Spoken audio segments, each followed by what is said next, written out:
యేసుక్రీస్తు శిలువలో పలికిన 7 ప్రాముఖ్యమైన మాటల్లో మనం మొదటి మాట గురించి నేర్చుకుందాం. లూకా సువార్త 23వ అధ్యాయము 34వ వచనం.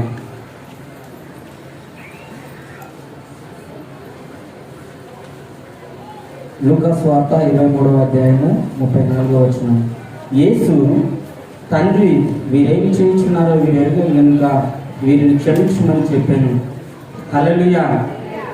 యేసుక్రీస్తుని సిలువ వేసినప్పుడు ఆయన మాట్లాడిన మొదటి మాట, తండ్రి, వీరేం చేయించున్నారో వీరు ఎరుగరు కనుక వీరిని క్షమించును.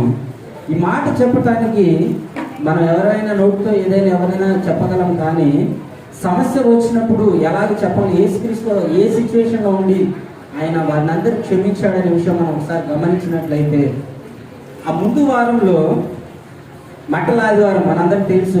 పోయిన వారం మట్టల ఆదివారం వాక్యం విన్నారా? ఆయన యెరూషలేముకి తిరిగి నేను ప్రజాయాజకులకి వారందరికీ నేను మనుష్య కుమారుడు అప్పగింపబడతాడని ఆయన తన శిష్యులతో చెప్పి యెరూషలేముకు ప్రయాణమై వచ్చినప్పుడు వారందరూ జనసమూహం అంతా, యెరూషలేము జనసమూహం అంతా యేసుక్రీస్తు యెరూషలేముకు వస్తున్నాడని తెలియజేసినప్పుడు వారందరూ ఏం చేశారంట? మట్టలు తీసుకొని యేసన్నా హోసన్నా జయము, హోసన్నా జయం అని యేసుక్రీస్తుని యెరూషలేముకి సంతోషంతో ఆహ్వానించారు. వారే కాదు, కొందరైతే బట్టలు ఇచ్చారు, కొందరు మట్టలు అవన్నీ తీసుకొచ్చి దారి పొడిగిన పరిచారు. మరికొందరైతే ఆ శిష్యులతో పాటు కలిసి ప్రభు పేరిట వస్తున్న వానికి స్తుతింపబడునుగా. కానీ ప్రతి ఒక్కరూ జయము జయము అని పలికి యేసుక్రీస్తుని ఆహ్వానించిన తరువాత, ఏదైతే గురువారం రోజు ఆయన పస్కా పండుగ రోజున బల్ల తీసుకొని గురువారం సాయంత్రము 6 గంటల నుంచి 9 గంటల వరకు ఆయన గెత్సెమనే తోటలో ప్రార్థన చేసుకున్న తర్వాత సమయం రాబడుతుంది, సమయం వస్తుంది, ఇంకా నేను ప్రజలందరి కొరకు వస్తుందని చెప్పేసి ఆయన తొందరపడి ఆయన ప్రార్థన చేస్తాడనమాట. నా గిన్నె నిశ్చితమైతే గిన్నె నా నుండి తొలగించమని ప్రార్థన చేసిన తర్వాత 9 గంటల రాత్రికి ఆయన అప్పగింపబడతాడు. 9 గంటల రాత్రికి అప్పగింపబడిన తర్వాత 9 గంటల రాత్రి నుంచి శుక్రవారం ఉదయం 6 గంటల వరకు కూడా 4 సార్లు ఆయన్ని న్యాయం తీరుస్తారు. మొదట ప్రధాన యాజకులు పిలుస్తారు. ప్రధాన యాజకులు తీసుకెళ్ళి, నువ్వు నిజంగా దేవుని కుమారుడవా అని అడుగుతారు. ఆయన నీవన్నట్టు అని చెప్తాడు. అక్కడి నుంచి తీసుకెళ్ళి వీడు నేరం మోపుతున్నాడు అని చెప్పేసి పిలాతు దగ్గర తీసుకెళ్తారు. పిలాతు దగ్గర కూడా ఆయన కూడా అంటాడు, ఈయన ఎందుకు నాకు ఏ నేరము కనిపిస్తలేదు, మీరు ఎందుకు ఇతను ఇలా చేస్తున్నారని అడిగినప్పుడు, లేదు ఇతను ఖచ్చితంగా శిక్షించాలని చెప్పినప్పుడు, ఇతను గల్లేవాడని చెప్పినప్పుడు తిరిగి హేరోదు దగ్గరికి పంపిస్తాడు. హేరోదు దగ్గరికి పంపిస్తే హేరోదు కూడా ఏం చేస్తాడంటే, యేసుక్రీస్తు నేను ఇప్పటి వరకు ఆయన అద్భుతాలు చేస్తున్నాడు, ఎన్నో అద్భుతాలు చేసి నా ముందు కూడా ఏదైనా అద్భుతాలు చేస్తాడేమని చెప్పేసి హేరోదు కూడా చాలా మాట్లాడతాడు, ఈయన విడిపిద్దాము అని అనుకుంటాడు. కానీ హేరోదు కూడా అడిగిన ఈ ఒక్క మాట కూడా ఆయన సమాధానం ఇవ్వకపోయేసరికి కోపం వచ్చేసి మళ్ళీ తిరిగి పిలాతు దగ్గరికి పంపిస్తారు. ఇదంతా రాత్రికాల సమయం జరిగింది. ఏ కోర్టులో కూడా రాత్రికాలము ఎవరికి తీర్పు ఇయ్యరు. మామూలుగా మన న్యాయస్థానంలో కూడా ఎవరు కూడా రాత్రి కూడా తీర్పు ఇయ్యరు. కానీ అన్యాయంగా యేసుక్రీస్తుని పట్టుకొని ఆయన మీద తీర్పు తీర్చారు. ఉదయం 6 గంటల సమయంలో పిలాతు దగ్గర ఆయన అడుగుతాడు, మీకు ఈయన ఎందుకు నాకు ఏ నేరం కనిపిస్తలేదు, మరి బరబ్బాను వదిలేయాలి, ఇతను వదిలేయాలని ఒక బందిపోటు దొంగని ఆయన వదిలేయి, కానీ ఈయన మాత్రము సిలువ వేయమని అడుగుతారు. సిలువకు అప్పగించిన తర్వాత మనం అందరం చూస్తున్నాం, విన్నాం చాలాసార్లు. ఏమని? ఆయన 39 కొరడా దెబ్బలు కొట్టారు, లేకపోతే ఆయనని గుడ్డతో కప్పి ఆయన పిడుగుతులకు దిగో, నువ్వు ప్రవక్తవైతే ఎవరు నిన్ను కొట్టారో చెప్పమని ఎన్నో విధాలుగా ఆయనని హింసకు గురి చేశారు. అయినను కూడా ఆయన ఒక్క మాట కూడా ఎవరిని ఏమి అన్నట్టుగా మనం చూస్తున్నాం. ఎవరిని ఏమనలేదు. తిరిగి ఆయన సిలువ ఎత్తుకొని బయలుదేరుతున్నప్పుడు ఆయన 39 కొరడా దెబ్బలే కాదు, ఎన్నో కొరడా దెబ్బలు. ఆయన ఇంచుమించు యెరూషలేము నుంచి ఆ గొల్గొతా కొండ వరకు 2.5 మైళ్ళు ఆయన ప్రయాణం చేసి మినిమం 4 కిలోమీటర్ల దూరము ఆయన కొట్టుకుంటూ తీసుకెళ్ళి ఆయన సిలువ వేస్తున్నప్పుడు కూడా ఎవరిని కూడా ఒక మాట అనలేదు. సిలువ వేసిన తర్వాత వారందరినీ చూసి అంటున్నాడు, ఏమని? తండ్రి, వీరేం చేస్తున్నారు, వీరెరుగరు కనుక వీరిని క్షమించమని. ఇంత వేదన, చనిపోయే పరిస్థితిలో వచ్చినా కూడా ఆయన ప్రజలందరినీ క్షమించినట్లు మనం చూస్తున్నాం. మనం ఆయనలోంచి నేర్చుకోవాల్సిన విషయము, మనం కూడా క్షమించే గుణం మనం కలిగి ఉండాలి. ఆ రోజు ఒక్క దినాన్ని దేవుడు 33 ప్రవచనాలు నెరవేర్చి, సిలువను కూర్చున్న ప్రవచనాలు, ఏదైతే తండ్రి చిత్తాన్ని నెరవేర్చడానికి లోకానికి వచ్చాడో ఆ తండ్రి చిత్తాన్ని నెరవేర్చడానికి 33 ప్రవచనాలు ఆ ఒక్క దినాన్ని నెరవేర్చబడ్డాయి. అందుకని ఆ బాప్తిసం ఇచ్చి యోహాను కూడా అంటే, ఇదిగో లోక పాపను మోసుకొని పోవచ్చిన దేవుని గొర్రె పిల్ల. ఆయన మన పాపములన్నిటిని మోసుకొని ఆయన కల్వరి శిలువలో ప్రాణం పెడుతున్నప్పుడు వారందరూ ఇష్టానుసారంగా మాట్లాడుతున్నారు. మనం కూడా ఏం చేస్తాం చెప్పండి? దేవుని మనకి ఏదైనా సొంతంగా పనులు వచ్చాయనుకో, దేవుడు కాదనుకుంటే మన ఇష్టానుసారంగా వెళ్ళి మన సొంత పనులు మనం చేసుకుంటాం, ప్రార్థన చేయకుండా ఉంటాం. కానీ బైబిల్ ఏం చెప్తుందంటే, కొరింథీయులకు రాసిన పత్రిక 1వ అధ్యాయం 18వ వచనంలో ఒక మాట రాయబడింది. పౌలు చెప్తాడు ఆ మాటని.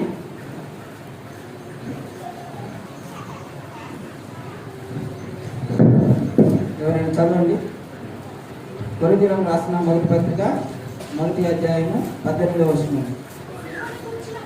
సిలువను గూర్చిన వార్త నశించుతున్న వారికి వెరితనము గాని, రక్షింపబడుచున్న మనకు దేవుని శక్తి. హల్లెలూయా. ఈ యొక్క సిలువను గూర్చిన వార్త నశించే వారికి వెరితనంగా ఉంటుంది, కానీ మనందరికీ ఇది దేవుని శక్తి. ఎందుకు దేవుని శక్తి అయ్యింది? మనందరి పాపముల నిమిత్తం ఆయన కల్వరి శిలువలో మన కొరకు ప్రాణాన్ని పెట్టాడు. అప్పటి వరకు ఆదాము మొదలుకొని ఎంతో మంది అందరూ పాపం చేసుకుంటూ వస్తే ఆ పాపం అంతటికి ఆయన గొర్రెపిల్ల రక్తం ద్వారా వారు ప్రాయశ్చిత్తం చేశాడు. ప్రతిదినం మరలా పాపం చేస్తున్నారు, మరలా తిరిగి పాపం చేస్తుంది. పాపం ఎక్కువైపోతుందని చెప్పేసి దేవుడు ఏం చేశాడు? కాలం సంపూర్ణమైనప్పుడు ఈ లోకానికి వచ్చి మనందరి నిమిత్తము ఆయన కల్వరి శిలువలో ఆయన రక్తాన్ని కాల్చాడు. ఆయన 4 కిలోమీటర్ల వరకు ఆయన కొట్టుకుంటూ తీసుకెళ్తుంటే ఆయన పాదాలకు ముళ్ళు గుచ్చుకొని అలా రక్తం కారిపోతుంది. ఆయన నెత్తి కిరటాన్ని పెట్టారు, అలా రక్తం కారిపోతుంది. కొరడాలతో కొట్టారు, అలా ఆయన రక్తం అంతా కూడా భూమి మీద కారిపోతూ ఉంది. ఆదాము పాపం చేసినప్పుడు ఈ యొక్క భూమి ఎలాగైతే శపింపబడిన భూమి మీద పరిశుద్ధుని యొక్క రక్తం కార్చబడింది. ఎందుకు కార్చబడింది అంటే, మనం చేసిన పాపం నిమిత్తము ఆయన మన కొరకు రక్తాన్ని కార్చాడు. అది ఆయన మనసులో పెట్టుకొని లోకమంతా ఆయన ద్వేషిస్తున్నా, ఎంత హింస పెడుతున్నా కానీ వారందరినీ ఆయన క్షమించేవాడిగా ఉన్నాడు. ఈరోజు మనం కూడా నేర్చుకోవాల్సిన మొదటి విషయం ఏంటంటే, మనం ఇతరులను శత్రువులను ప్రేమించే వారిగా మనం ఉండాలి. అందుకనే దేవుడు కూడా అంటాడు, పగ తీర్చుట నా పని, మీరు తీర్చాల్సిన అవసరం నేను తీరుస్తానని దేవుడు అంటున్నాడు. ఎంతవరకు మనం సహించగలుగుతున్నాం దేవుని నిమిత్తం మన శ్రమల్ని ఈ లోకంలో? క్రీస్తు అయితే తండ్రి చిత్తాన్ని నెరవేర్చడానికి ఎంత హింసించినా ఆయన దేవుని యొక్క చిత్తాన్ని నెరవేర్చడానికి ఆయన సహించాడు. ఒక్క మాట కూడా మాట్లాడలేదు. ఇది దౌర్జన్యమని ఆయనకు తెలుసు, ఆయన ఏ పాపం చేయలేదని ఆయనకు తెలుసు, అప్పగించిన వారికి కూడా తెలుసు ఈయన ఏ పాపము చేయలేదు. వారు ఎందుకు అద్భుత కార్యాలు ఎన్నో చేశాడు, అవన్నీ చూసి వాళ్ళు సంతోషించారు. కానీ ఒక సమయం అధికారానికి అప్పగించబడినప్పుడు, ఒక నింద మోపబడినప్పుడు వారందరూ మళ్ళీ తిరుగుబాటు చేసినట్టు మనం చూస్తున్నాం. ఆ శిలువ మీద ఆయన శిలువ వేసినప్పుడు వారందరూ అంటారు, దేవుడు కుమారుడు అయితే దిగి మాకు నువ్వు అద్భుత కార్యం చేసి చూపించు, మేము కూడా నమ్ముతామని ఎంతో జనం ఆ శిలువ ముందు నిలబడి ఉన్నారు. వారందరినీ చూసి దేవుడు అంటున్నాడు, తండ్రి మీరేం చేస్తున్నారో మీకు తెలియదు. మనం కూడా అంటాం, దేవుని సన్నిధికి వచ్చి నాకు ఇప్పుడే చూపించు అద్భుత కార్యాలు, నేను నిన్ను నమ్ముతాను అనుకుంటాం. కానీ మన యొక్క ఆలోచన వేరు, దేవుని యొక్క ఆలోచన వేరు. మనం ఒకటి ఆలోచిస్తాం, దేవా నాకు ఇది కావాలి అని మనం ఒకటి ఆలోచిస్తాం, కానీ దేవుని యొక్క చిత్తంలో వేరే ఆలోచన ఉంటుంది. అది మాత్రమే మన జీవితాలు నెరవేర్చబడుతుంది. కానీ క్రీస్తు వారందరినీ చూసి, మీరందరూ నన్ను చంపుతున్నారని మీరే అనుకుంటున్నారు, కానీ నేనే నా ప్రాణాన్ని మీ కొరకు నేను అప్పగిస్తున్నానని దేవుడు అనుకుంటున్నాడు. మరి ఎంతవరకు మనం దేవుని యొక్క నామము నిమిత్తము శ్రమలు అనుభవిస్తున్నాం ఒకసారి మనం పరీక్షించుకుందాం. సిలువను గూర్చిన వార్త నశించిన వారికి వెరితనం కానీ, రక్షింపబడిచిన మన దేవుని శక్తి. ఈ యొక్క మాటలు, సిలువను గూర్చిన మాటలు ఎంతమంది బైబిల్లో చదువుతున్నారు చెప్పండి? బైబిల్ చదవచ్చిన వాళ్ళు ఎంతమంది చదివారు చెప్పండి ఈ వారంలో? ఒక్కసారి చేతులు ఎత్తుతారా? సిలువను గూర్చిన ఆయన అప్పగింపబడిన రాత్రి నుంచి ఆయన చనిపోయి సమాధి చేయబడినంత వరకు ఎంతమంది చదివారు? ఒక్కరేనా? చూడండి, ఒక దైవజనుడు అన్నాడు, ఎన్నో బోధలు వినటం కంటే నువ్వు దేవుని శ్రద్ధతో వాక్యాన్ని కనుక ధ్యానిస్తే ప్రభు అయిన యేసుక్రీస్తు ఆత్మ ద్వారా ఆయన బోధకుడుగా మనకు ఉంటాడు. ఎవరు బోధించాల్సిన అవసరం లేదు. నీకు నువ్వు శ్రద్ధగా ప్రార్థన చేసుకొని నువ్వు వాక్యాన్ని కనుక ధ్యానిస్తే ఖచ్చితంగా దేవుడు నీకు కొత్త సంగతులను తెలియజేస్తాడు. ఎంతో చూడండి, దేవుని యొక్క శక్తి, సిలువను కూర్చున్న వార్త దేవుని యొక్క శక్తి అని అంటున్నారు, కానీ ఈ యొక్క శక్తిని అనుభవించడానికి ఎవరు వాక్యాన్ని మాత్రం చదవటం లేదు. వాక్యమే దేవుడై ఉన్నాడని వాక్యం సెలవిస్తుంది. మనం విను మాత్రంగా ఉంటాం కానీ వాక్యాన్ని మనం ధ్యానించలేకపోతున్నాం. ఎందుకు కారణం అంటే నువ్వు దేవుని ఇంకా సిలువ వేస్తున్నావు. వాక్యాన్ని చదవకుండా దేవుడికి మాట వినకుండా ఏం చేస్తున్నావు?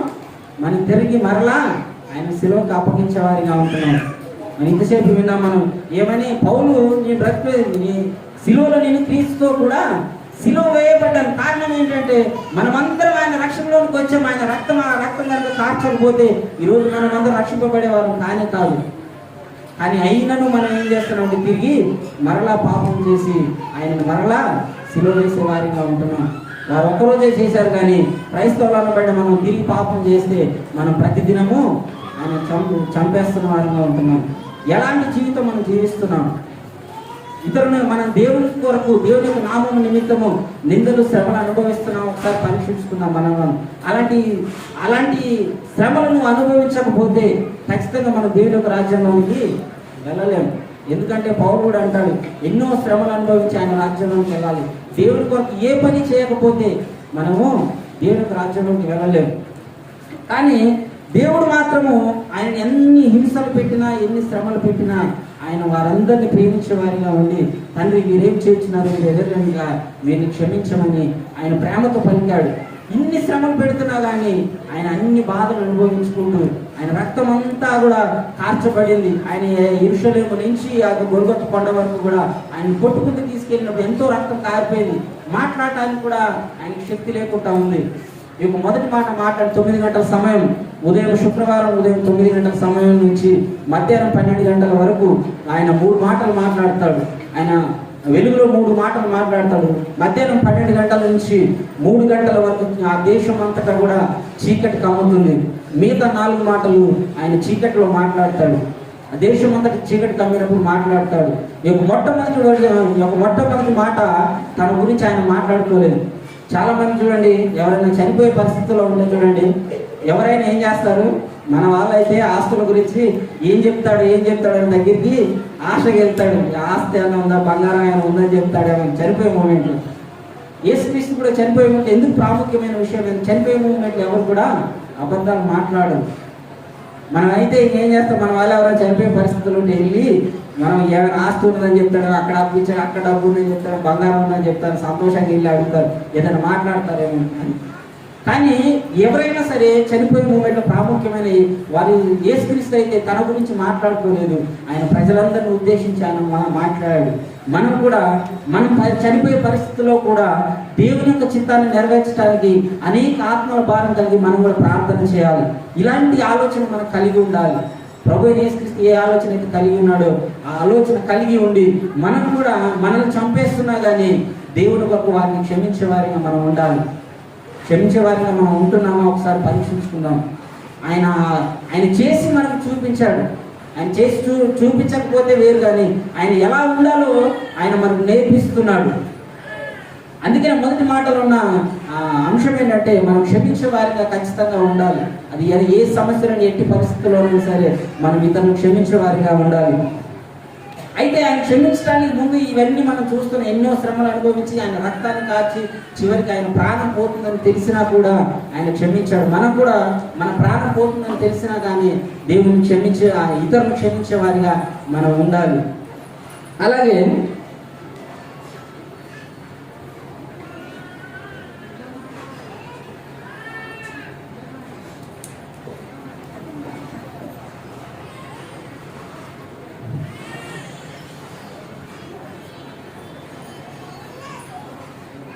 ఇంకో విషయం ఏంటంటే ఆయన మొదటి మాట మాట్లాడడానికి ముందు ఆయన రక్తం అంతా కూడా కారిపోతుంటే మనం జ్ఞాపకం చేసుకోవాలి.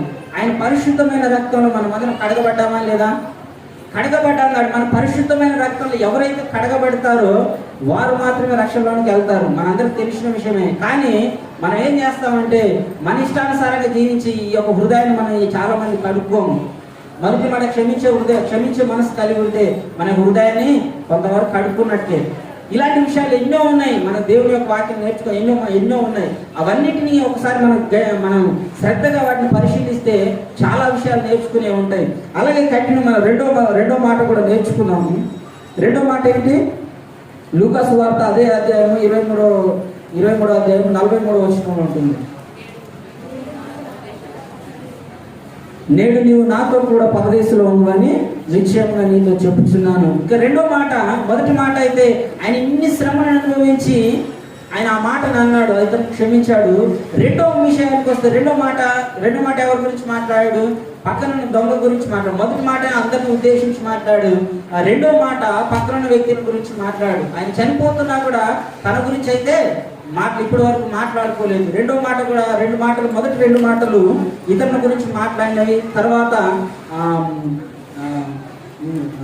4-5 మాటలేమో తన వేదన గురించి, అంటే తనకున్న బాధల గురించి మాట్లాడు. అలాగే 6-7 వచనాలు అయితే తన యొక్క విజయాన్ని గురించి మాట్లాడాడు.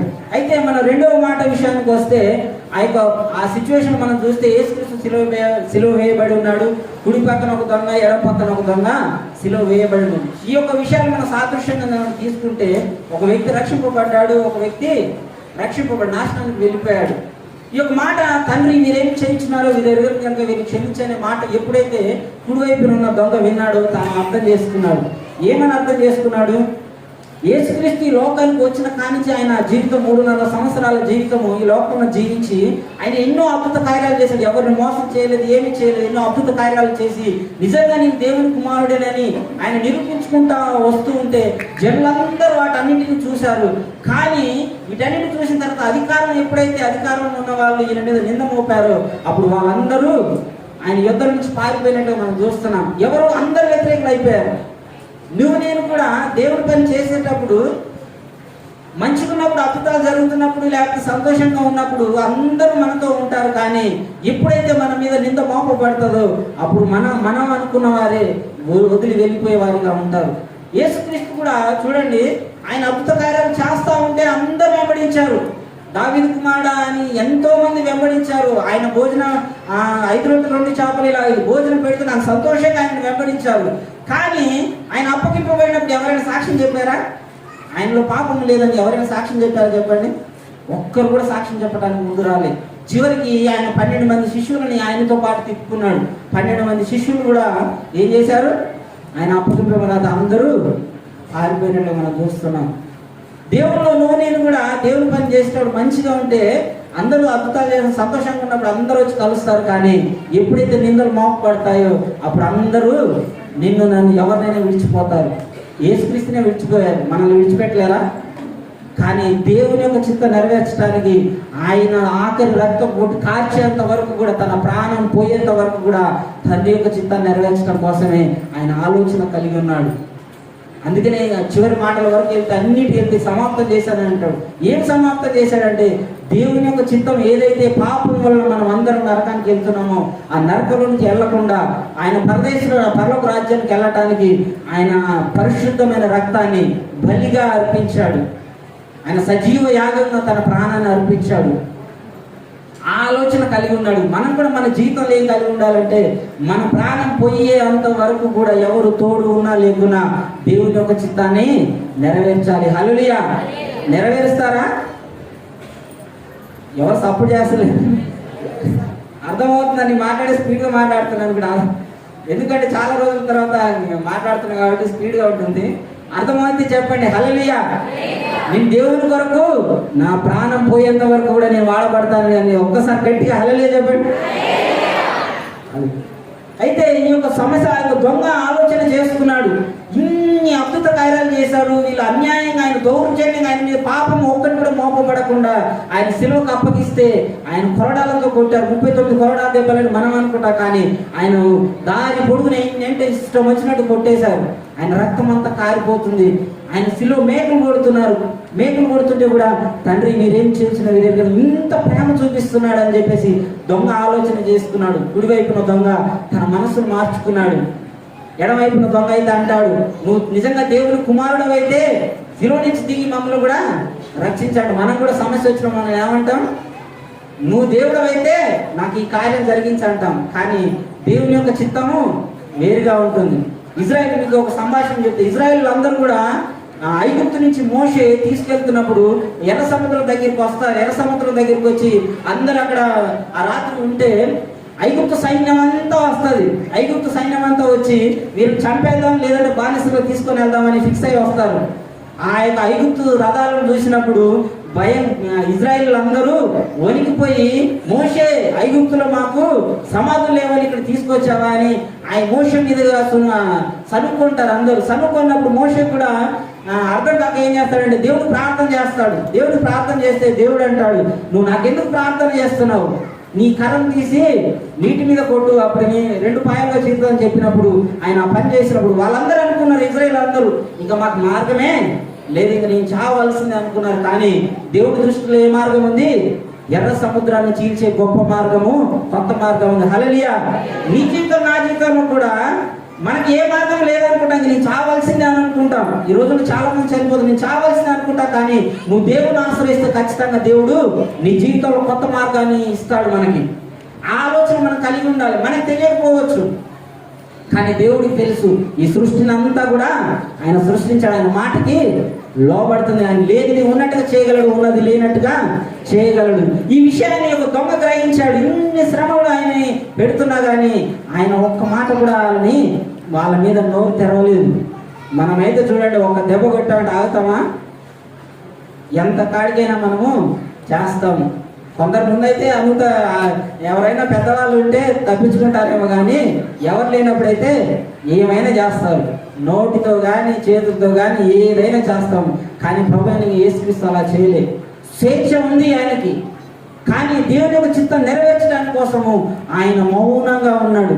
లేఖనాలు కూడా నెరవేర్చబడి నిమిత్తము ఆయన మౌనం దాల్చానని ఉన్నది. నీ కొరకు నా కొరకు ఆయన మౌనాన్ని దాల్చాడు. ఎందుకు? నేను రక్షింపబడాలని. ఆయన ఒక్క మాట కనుక వారిని శపించినా ఏమి చేసినా కానీ ఈరోజు నీకు నాకు రక్షణ వచ్చేది కాదు. ఆయన నోట నుంచి ఏ పాపము వెళ్ళినా కానీ మనం ఈరోజు రక్షింపబడేవారం కాదు. ఆయన ప్రేమను ఏదో దొంగ గమనిస్తూ ఉన్నాడు. ఎలాగైనా అసలు ఈ చనిపోయే పరిస్థితుల్లో కూడా ఆయన క్షమిస్తూ, నాకే ఆ మనసు రావట్లేదు, నన్ను సిలువ వేశారు, నేను కూడా చనిపోబోతున్నా, నాకే రావట్లేదు. కానీ ఆయన ప్రేమను చూసి ఆ యొక్క పక్కన దొంగతో అంటాడు, నువ్వు క్రీస్తు అయితే నువ్వు దిగిరాని నువ్వు అంటున్నావు, నువ్వు నేను పాపం చేసిన వారము. ఖచ్చితంగా మనం పాపం చేయలేదా? భూమి మీద ఉన్న ప్రతి ఒక్కరు ఏ భేదం లేదు, అందరూ పాపం చేసిన వారము. పాపం చేసి దేవుడు అనుగ్రహించి మహిమను పొందలేకపోతున్నాం. అందరూ నువ్వు నేను పాపం చేసి ఈ శిక్ష మనకి అర్హత కలిగిన వాళ్ళం, మనం శిక్ష అనుభవించడానికి మనం సైరైన వాళ్ళము. కానీ ఆయనలో ఏ పాపము లేకుండా, ఆయన ఒక్క మాట కూడా వారిని అనకుండా ఆయన శ్రమను అనుభవిస్తున్నాడు. ఎంత గొప్ప ప్రేమ చూడండి. ఈయన నిజంగా దేవుని కుమారుడు అని చెప్పేసి ఆయన రాజ్యంలో ఉన్నదని ఆయన చెప్పబడిన, ఆయన మొదట ఎలాగ స్వార్థను మొదలు పెట్టాడో, ఏంటి పరలోక రాజ్యం సమీపించిన మీరందరూ మారు మనసు పొందమని ఏ మాటలు అయితే ఆయన మొదటిగా ఆయన చెప్పబడిన మాటలు, ఆ మాటలు జ్ఞాపకం చేసుకొని, దేవా నీ రాజ్యంలో, నీ రాజ్యం వచ్చినప్పుడు నన్ను జ్ఞాపకం చేసుకోమని ఆయన మాట అడుగుతాడు. ఆ మాట అన్నప్పుడు యేసు ఆయన వైపు చూస్తాడు. యాక్చువల్గా 9 గంటల నుంచి 6 గంటలు ఆయన ఎప్పుడు భోజనం చేశాడు? గురువారం సాయంత్రం 6 గంటలప్పుడు బల్లారాధనలో పాల్గొని రొట్టె ద్రాక్షరసం తీసుకున్నాడు. 6 గంటల నుంచి 9 గంటల వరకు ఆయన గెత్సెమనే తోటలో ప్రార్థన చేసుకుని 9 గంటలకు, రాత్రి 9 గంటలకు అప్పగింపబడితే మళ్ళా ఉదయం 6 గంటల వరకు ఆయన తీర్పు తీర్చి శిలువకు అప్పగిస్తే 9 గంటలకు శిలువ వేసి అప్పటి వరకు ఆయనకి మంచినీళ్ళు ఇచ్చిన వారు లేరు. ఆయన భోజనము చేయలేదు. ఏది చేయకుండానే ఆయన శరీరంలో ఉన్న రక్తం కారిపోతుంది, నీరు కారిపోతుంది. అయినను శ్రమలు బాధపడి మానసికంగా శరీర విధంగా ఎన్నో హింసలు పెడుతున్నా కానీ ఆయన మాట్లాడడానికి కూడా శక్తి లేకున్నా కానీ ఆయన 2వ దొంగ వైపు చూసి అంటాడు, నేడు నీవు నాతో కూడా పరదేశంలో ఉండు. ఈరోజు యేసుక్రీస్తులో ఉన్న ప్రేమను గమనించగలుగుతున్నావా? ఆ దొంగ గమనించాడు. 3 విషయాలు. ఒక వ్యక్తి రక్షింపబడకుండా నరకానికి వెళ్ళిపోయాడు, ఒక వ్యక్తి క్రీస్తుతో కూడా పరదేశికి వెళ్ళాడు. ఈరోజు నన్ను ఒక ప్రశ్న దేవుడు అడుగుతున్నాడు. నువ్వు ఆయనలో ప్రేమను చూస్తే ఖచ్చితంగా నువ్వు రక్షింపబడిన వాడు అవుతావు. శిలువను కూర్చున్న వార్త ఎందుకు? నీకు శక్తి, దేవుని యొక్క శక్తి ఎందుకు? క్రిస్మస్ పండుగ అంటే అందరూ వస్తారు, కానీ ఆయన చనిపోయిన దినం ఎందుకు రారు? ఏంటి ప్రాబ్లం ఏంటి? అసలు మీకు తెలియదా లేకపోతే నాకు అర్థం కావట్లేదు. క్రిస్మస్ అంటే అందరూ వస్తారు. ఆయన ఈ లోకం పుట్టడం ఒకటే కాదు, ఇంకా ప్రసంగి గ్రంథంలో వాక్యాన్ని కనుక సరిగ్గా ధ్యానిస్తే ఒకని జన్మదినం కంటే మరణదినమే మేలని ఉంటుంది, జన్మదినానికి మరణదినమే మేలని ఉంటుంది. కానీ ప్రభువైన యేసుక్రీస్తులో మనం ఖచ్చితంగా చూడవలసింది ఆయన కలువరి శిలువలో మనకు ఎంత ప్రేమను చూపించాడో. నేను ఎన్నో ఘోరమైన పాపాలు చేశాము. ఆ పాపాల కోసం, సర్వ పాపాల కోసము ఆయన పాపాలు ఆయన వేసుకొని ఆయన మోసి ఆయన నీ కొరకు నా కొరకు ఆఖరి రక్త బొట్టు వరకు ఆయన కార్చాడు. ఎంత శ్రమ అండి! మనం శ్రమ పడగలుగుతాం. ఒక చిన్న శ్రమైన దేవుని కొరకు పడగలుగుతామా? చిన్న బాధ వచ్చేసరికి దేవా నాకు ఎందుకు ఈ శ్రమలు అంటాం. కానీ ఆయన తండ్రి చిత్తాన్ని నెరవేర్చడం కోసం ఆయన ఏ ఒక్క నోరు కూడా మెదపనట్టుగా మనం చూస్తున్నాం. ఇక దొంగ ఆయనలో ఉన్న ప్రేమను గమనించాడు. ప్రేమను చూసి అయ్యా నీ రాజ్యంలో వచ్చినప్పుడు నన్ను జ్ఞాపకం చేసుకో అన్నాడు. మనం కూడా దొంగ లాంటి వారమే, పాపం చేసిన వారమే. కానీ ఎంతమంది క్రీస్తుని అడగలుగుతున్నాం, అయ్యా నేను పాపిని, నీ రాజ్యంలో నన్ను కూడా చేర్చుకో. నేనే కాదు అనేకులు నశించిపోతున్నారు, నీ చిత్తము నేను ఒక్కడు రక్షింపబడటం కాదు, అనేకులు రక్షింపబడాలని నీ చిత్తం నెరవేర్చడం కోసం అనేకుల కొరకు ప్రార్థన చేస్తానని చెప్పేసి ఎంతమంది నిబంధన చేసుకుంటున్నారు చెప్పండి. చేసుకోకుండా మనం ఏం చేస్తున్నాం తెలుసా? మరలా పాపం చేసి మరలా క్రీస్తుని శిలువకి అప్పగిస్తూ ఉన్నాం. అందుకని పౌలు అంటాడు, నీ క్రీస్తుతో కూడా శిలువ వేయబడడానికి కారణం ఏంటంటే నా సొంత ఆలోచనలు ఇంకా లేవు, నేను బ్రతికేది దేవుని కొరకే, ఇంకా నేను మరలా క్రీస్తుని శిలువ వేయనన్నాడు. మనం వేస్తున్నామా లేదా ఒకసారి గమనిద్దాం. పక్కన దొంగ అదే వేస్తున్నాను, మరలా నువ్వు క్రీస్తు దేవుని కుమారుడు అయితే దిగిరా అద్భుత కార్యం చేయని అంటున్నాడు. ఆయనే కాదు, ఆ చుట్టుపక్కల ఉన్న వాళ్ళందరూ కూడా నిలబడి చూస్తున్నారు. యేసుక్రీస్తు చూసి ఈయన నిజంగా అద్భుత కార్యం చేస్తాడేమో నమ్ముదామని ఎదురు చూస్తున్నారు. కానీ ఎవరి ఆశ కూడా తీర్చబడలే. కారణం ఏంటంటే దేవుని చిత్తం కాదు. మనం కూడా దేవుని సన్నిధికి వచ్చి నాకు అది కావాలి ఇది కావాలని మనం కోరుకుంటాం. కానీ దేవుని చిత్తం అయితేనే నీకు అది అనుగ్రహించబడుతుంది. దేవుని చిత్తం కాకపోతే ఎవరు ఏది పొందుకోలేరు.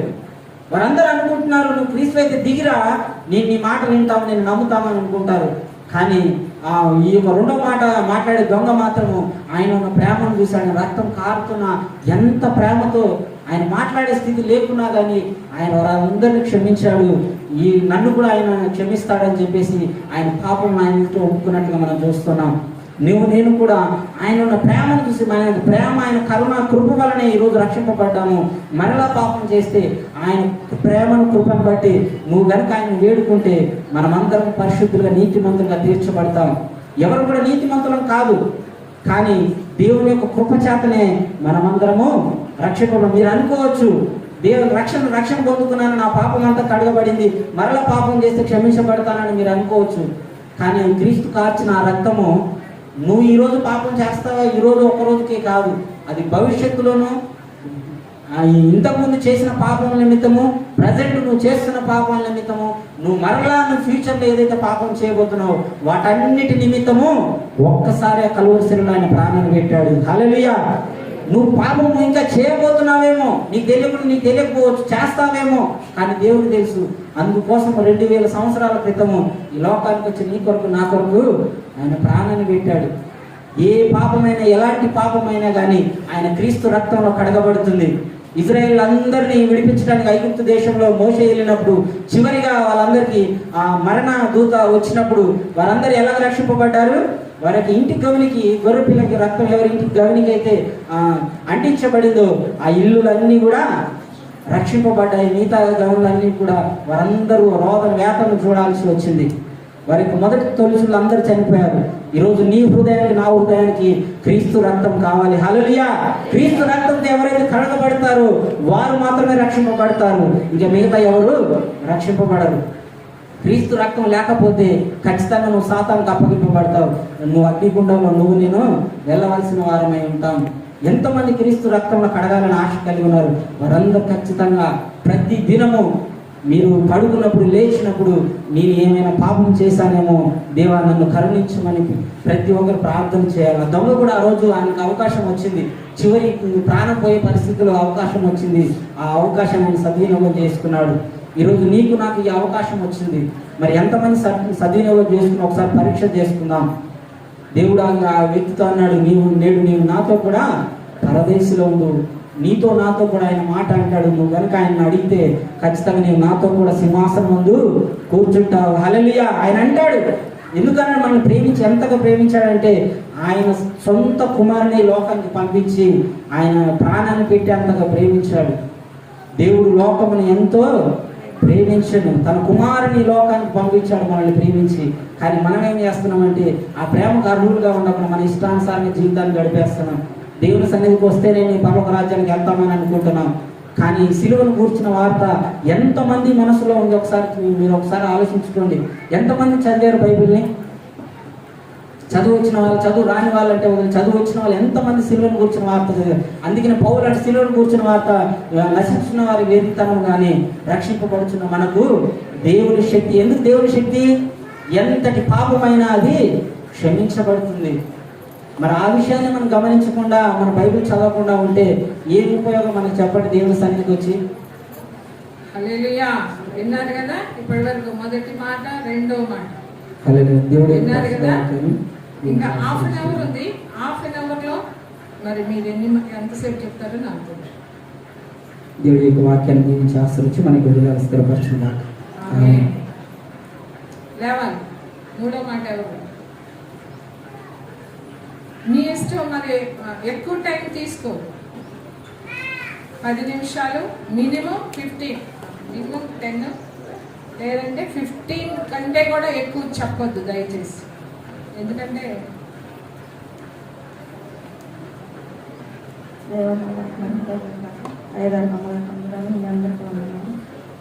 మూడో మాట దేవుడు మూడో మాట చెప్తున్నాం. దేవుడి శిలువలో ఉన్నప్పుడు యోహాను తన తల్లి మరియమ్మ ఆ పక్కన సహోదరులు ఇంకా 3 స్త్రీలు ఉన్నారు. వాళ్ళందరూ ఉన్నప్పుడు అందరూ ఫస్ట్ నుంచి 12 మంది శిష్యులు అందరూ ఉన్నప్పుడు ప్రతి ఒక్కరు చెప్తారు, మేము దీన్ని విడిచిపెట్టాము, నీతో పాటే ఉంటామని చెప్పిన వారందరూ కూడా విడిచిపెట్టేసి వెళ్ళిపోతారు. అప్పుడు దగ్గరగా ఉండాలా యోహాను అప్పుడు తల్లి మరియమ్మ, ఇంకో సహోదరి మరియమ్మ, సలోమి ఉంది తన సహోదరి మరియమ్మ, 4 స్త్రీలు ఉన్నారు. అయితే దేవుడు యోహానుతో అంటాడు, తల్లిని చూసి చాలా బాధపడుతూ ఇంకా నా తల్లి బాధ్యత నేను నెరవేర్చుకోవాలంటే నా తల్లిని ఎవరికైనా అప్పగించాలి అని దేవుడు ఎంతో తల్లి విషయంలో బాధపడుతూ యోహాన్ని చూసి యోహానికి అప్పచెప్తాడు తల్లిని. అమ్మ ఇదిగో నీ కుమారుడు, ఇదిగో నీ తల్లి అని చెప్పని ఇద్దరిని ఒకరికి అప్పచెప్పినప్పుడు యోహాన్ అయితే నేను ఈ బాధ్యతని తీసుకొని అన్నట్టు చూడడు. ఎందుకంటే మనమైతే బాధ్యత అప్పచెప్పినప్పుడు మనం తీసుకోం, కానీ ఆయన ప్రేమైన శిష్యుడు, తన హృదయానికి దగ్గరగా ఉన్న శిష్యుడు, తను నమ్మదగిన వాడు, ఎంతో నమ్మదగిన వాడు. మనమైతే నమ్మదగిన వాడు కాదు. మనకి ఏదైనా పని అప్పచెప్పినప్పుడు 1-2 సార్లు చేస్తాము, ఇంకా తర్వాత ఆ పని విడిచిపెట్టేసే వాళ్ళని ఉంటాం. కానీ యోహాన్ అయితే తనకి ఉన్నారు ఇంటి దగ్గర, తల్లి తండ్రి భార్య అందరూ ఉండుంటారు, కానీ వాళ్ళని అడిగొచ్చి చెప్తానని మాత్రం అనలేదు, దేవుడికి మాట మాట్లాడలేదు. కానీ ఆ బాధ్యత అనేది తీసుకున్నప్పుడు ఎంతో దేవుడు సంతోషపడుతాడు. ఎందుకంటే తల్లి బాధ ఎంతో, తను సహోదరుని, తన భర్తని, తన కన్న బిడ్డని అందరినీ విడిచిపెట్టేసి ఇంకా నా దగ్గరికి వచ్చేసింది. ఇంకా నా తల్లి తిరిగి వెనక్కి వెళ్ళలేదు, ఇంకా నా తల్లి బాధ్యత నేను ఏదో చేయాలని దేవుడు ఎంతో ఆలోచించుంటేనే, నమ్మితేనే, ఆ శిష్యుడిని నమ్మితేనే ఆ తల్లిని ఆ శిష్యుడికి అప్పగించుంటాడు. కానీ మనమేమో ఎవరికన్నా ఒక బాధ్యత తీసుకోవాలన్నా, ఒకళ్ళు ఓదార్చే విధంగా ఉండాలన్నా, ఎవరైనా కష్టంలో ఉన్నప్పుడు మనం ఆ బాధ్యతని తీసుకోవాలన్నా, మనం వాళ్ళకి బాగా జరిగింది, వాళ్ళకి అలాగే జరగాలి అనేది మనం ఎదురు తిరిగి మాట్లాడే వాళ్ళని ఉంటాం. కానీ యోహాన్ అయితే అట్లా అనలేదు. ఆ తల్లి బాధ్యతని ఎమ్మటినే తన ఇంట చేర్చుకున్నాడు, తన వెంట కూడా పెట్టుకున్నాడు ఆ తల్లిని. ఆ తల్లి బాధ్యతని ఎంతో ప్రేమగా ఆ తల్లిని చేర్చుకున్నాడు. తనకు మాత్రం ఇంటి దగ్గర ఎన్నో బాధ్యతలు ఉండే ఉంటాయి కదా, మనకైతే మనకు కూడా ఉంటాయి బాధ్యతలు. కానీ మనకి అమ్మగారు అయ్యగారు ఏదైనా బాధ్యత తప్ప చెప్పినప్పుడు మనం దానికి లోపడం. ఎందుకంటే మనం చేయగలిగింది కూడా మనం తీసుకోం ఆ బాధ్యత. ఎందుకంటే దేవుడు కాబట్టి దేవుడు ఇచ్చాడని యోహాను తీసుకున్నాడు. అందుకే దేవుడు మాటకి యోహాను లోపడ్డాడని మనం అనుకుంటామేమో, కానీ అక్కడ యోహాను దేవుడు అన్నది కాదు, ఒక తల్లి బాధ్యత. తల్లిని ఎంత ప్రేమించుంటే కన్యగా ఉన్నప్పుడే దేవదూత వచ్చి మాట్లాడినప్పుడు మరియమ్మ ఎలాగా ఆ బిడ్డని గర్భంలో మోయటానికి అంగీకరించిందో అప్పటి నుంచి కూడా యేసు ప్రభుకి తల్లి బాధ్యత ఉండుంటుంది. లేకుండా ఆ తల్లిని, ఆ గర్భాన్ని పొందుకోవడానికి ఎంతో గొప్ప ధన్యత చేసుకొని ఉండాలి. కానీ ఆ దేశమంతా ఎంతమందో కన్యకలు ఉన్నప్పుడు కూడా మరియమ్మను ఒక్కదాన్నే దేవదూత ఆ దేవుడు ఎంచుకున్నారంటే ఆ తల్లి ఎంతో ధన్యత చేసుకొని ఉన్నది. యేసు ప్రభు తన గర్భంలో నుంచి వచ్చినప్పటి నుంచి కూడా 30 సంవత్సరాలు వచ్చేంత వరకు కూడా తల్లి దగ్గరే ఉంటుంటాడు. ఆ 3.5 సంవత్సరాల్లో ఆ తల్లి ఎంతో, ఎందుకంటే తల్లిని విడిచిపెట్టి యేసుప్రభు గారు తన పనుల మీద తను వెళ్ళినప్పుడు కూడా కుమారుని కోసం ఎన్నిసార్లు వెళ్ళింది. కానీ అప్పుడు దేవుడు నా తల్లి పని నేను చేయటానికి వచ్చాను, నా సహోదరులు కాదు, నా తల్లి కాదు, మీరే నా సహోదరులు, మీరే నా తల్లి అని ఎన్ని మార్లు చెప్పుండొచ్చు. కానీ ఆ శిలువ మీద అమ్మా ఇదిగో నీ కుమారుడు, ఇదిగో నీ తల్లి అన్న ఒక మాట ఎమ్మటినే ఆదరించే విధంగా యోహాను యేసుప్రభు హృదయానికి దగ్గరగా ఆ బాధ్యతని ఎంతో ప్రేమగా అంగీకరించాడు. ప్రేమ ఉండబట్టే అంగీకరించాడు. అదే ప్రేమ లేని వాళ్ళ శిష్యులు ఫస్ట్ నుంచి పేతురు కానీ యోహాను కానీ ఇంకా చాలా మంది ఉన్నారు కదా, 12 మంది శిష్యులు, వాళ్ళందరూ కూడా యోహాను కాకుండా ఇంకా 11 మంది శిష్యులు వదిలిపెట్టి వెళ్ళిపోయారు. ఆ దెబ్బలు కొట్టినప్పుడు ఆ గచ్చమనే తోటలో అప్పగించబడినప్పుడు వాళ్ళందరూ విడిచిపెట్టి వెళ్ళినప్పటికీ యోహాను మాత్రం విడిచిపెట్టలేదు. ఎందుకంటే తన హృదయానుసారిగా, తన హృదయానికి నచ్చిన వాడుగా, తన ప్రేమైన శిష్యుడుగా ఉన్నాడు కాబట్టి, నమ్మాడు కాబట్టి ఆ తల్లి బాధ్యతని యోహానికి అప్పచెప్పాడు దేవుడు. మనకు కూడా దేవుడు ఎన్నో పనులు అప్పగించుంటాడు, కానీ మనము అవన్నీ చేయలేని స్థితిలో మనం ఉంటున్నాం కాబట్టి మనం అవన్నీ పొందుకోలేకపోతున్నాము. ఎందుకంటే దేవుడు ఇచ్చిన ఆ కృపని మనం పొందుకోలేని స్థితిలో ఉంటున్నాం కాబట్టి దేవుడు యోహానికి ఒక్కడికే కాదు, మనందరూ కూడా ఎంతో ప్రేమగా ఎన్నో బాధ్యతలు అప్పగించుంటాడు. మనం అవన్నీ నెరవేర్చలేకపోతున్నాం. అందుకని మన దగ్గర నుంచి మనము దేవుడి కృపను పొందుకోలేని స్థితిలో మనం ఉంటున్నామని దేవుడి యొక్క అప్పగించే మాట ద్వారా మనందరితోటి మాట్లాడాడని దేవుడి నామానికి మహిమ కలుగును కాక. దేవుడు ఈ కృపనిచ్చినందుకయ్యి దేవుడికే గలలేని స్థుతులు స్తోత్రాలు చెల్లించుకుంటూ ఈ ఇచ్చిన ఈ మాటని ఆశీర్వదించి దీవించిన కాక.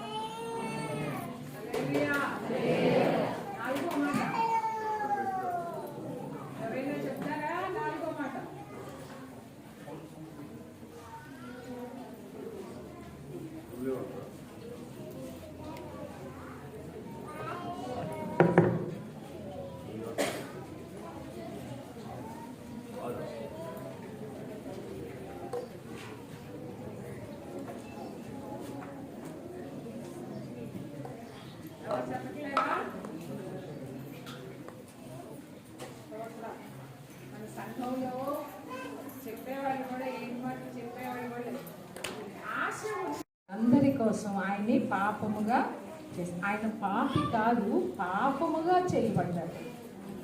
అందుకని అప్పటి వరకు తోడుగా ఉన్నాడు దేవుడు కుమారుడికి. చూడండి యోహాను సువార్తలో ఉంటుంది,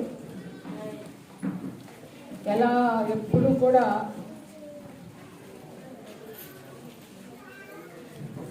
యోహాను సువార్త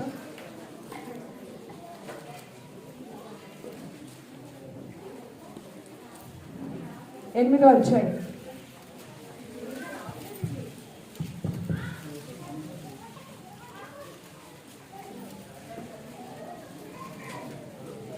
29వ వచనం. 8వ అధ్యాయము యోహాను సువార్త 8వ అధ్యాయము 29వ వచనం. నన్ను పంపినవాడు నాకు తోడై ఉన్నాడు, ఆయనకి ఇష్టమైన కార్యము నేను ఎల్లప్పుడూ చేయదును కనుక ఆయన నన్ను ఒంటరిగా విడిచిపెట్టలేదని చెప్పాను. హల్లెలూయా. నన్ను ఎప్పుడు కూడా నా తండ్రి నా చెయ్యి విడిచిపెట్టలేదు, కానీ ఇప్పుడు విడిచిపెట్టాడు. అది తట్టుకోలేకపోతున్నాడు ప్రభు.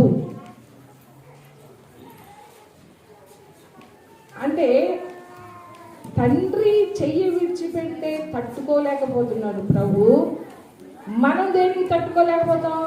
మన బంధువులు విడిచిపెడితే, మన స్నేహితులు విడిచిపెడితే మనం తట్టుకోలేం కదా. ప్రభు ఎప్పుడు చెయ్యి విడిచిపెడితే మీరు తట్టుకుంటారా? తట్టుకోరా? ఎప్పుడు చెయ్యి విడిచిపెడతాడు చెప్పండి? చెయ్యి విడిచిపెట్టాడా? ఎందుకు యేసు ప్రభు చెయ్యి విడిచిపెట్టాడు తండ్రి? సర్వ మానవాళి యొక్క పాపం ప్రభు మీద మోపబడింది కనుక అందుకని అంటున్నాడు, నా దేవా నా దేవా. తండ్రి అంటలేదా అక్కడ, నా దేవా నా దేవా నన్నేలా చెయ్యి విడిచితివి. బంధువులు చెయ్యి విడిచిపెడితే బాధ, స్నేహితులు వీళ్ళు దూరం అయిపోతే బాధ, ఎంత బాధో. వాళ్ళ పెళ్ళిళ్ళకి వెళ్ళకపోయినా, పేరెంటాళ్ళకి వెళ్ళకపోయినా, వాళ్ళు మాట్లాడకపోతే ఎంత బాధ వేస్తుందో మనకి. కానీ యేసు ప్రభు అంటున్నాడు, తండ్రి చెయ్యి విడిచిపెట్టలేదు, నన్ను ఎప్పుడు కూడా చెయ్యి విడిచిపెట్టలేదు. ఎందుకు విడిచిపెట్టలేదు? ఆయనకి ఇష్టమైన కార్యాలు నేను ఎల్లప్పుడూ నేను చేస్తున్నాను. హల్లెలూయా. నన్ను పంపిన వాడు నాకు తోడై ఉన్నాడు కనుక ఆయన నన్ను ఒంటరిగా విడిచిపెట్టలేదు. ఆయనకి ఇష్టమైన కార్యం నేను ఎల్లప్పుడూ చేయుదును గనుక. ఎందుకు తోడై ఉన్నాడు? తండ్రి తన కుమారుడికి ఎప్పుడూ కూడా ఎల్లప్పుడూ కూడా తోడుగా ఎందుకున్నాడు? ఆయనకి ఇష్టమైన కార్యము ఎల్లప్పుడూ, ఒకసారి కాదు, 2 సార్లు కాదు, ఎల్లప్పుడూ నిత్యము.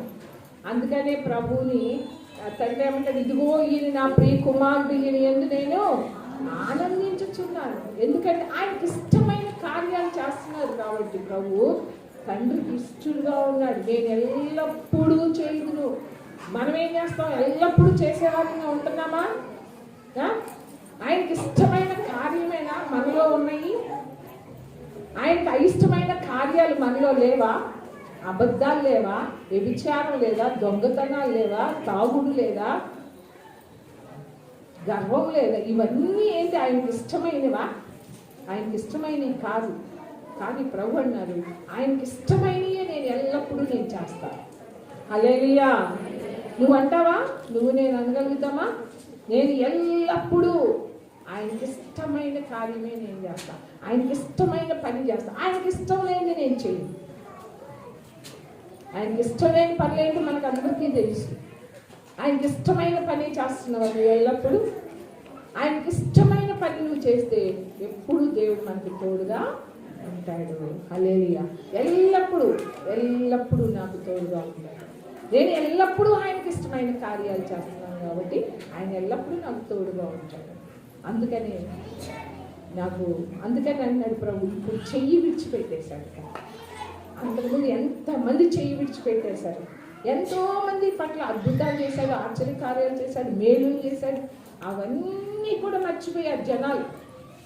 ఇప్పుడు మనలో కూడా అంతే. ఇప్పుడు ఆ మేలులు పొందుకున్న వాళ్ళందరూ కనుక వస్తే ఎంతమంది అయ్యేవాళ్ళు. కానీ మేలులు పొందుకొని ప్రభు దగ్గర మేలులు పొందుకొని వెళ్ళేవాళ్ళు అందరూ కూడా. అందుకని మేలులు పొందుకున్న వాళ్ళందరూ విడిచిపెట్టేశారు.